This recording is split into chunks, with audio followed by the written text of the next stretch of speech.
Tangki. Basin ganahan mo palit og tangki ha. So una, kuha ni siya. Kargahan og diesel. Pero amo ni siya gi-convert into water tank. Pero wa pa gid siya nagamit as water tank. Ganahan mo ani. Ready to use na oh. Gwapo na kayo. Water tank. Muna siya, muna yung compartment. Nasa 4,000, 2,000, 2,000, 2,000, 4,000. So, pila man eh, 6 plus 2, 8,000 plus 2, 10,000 plus 4, 14,000.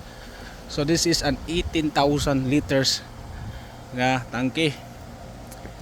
So, PM lang sa mga interesado. Negotiable pa kayo ni. Inising nalabuhi ni is around 700,000. Pakapinan pa mo mga motor, pili lang mo motor dia.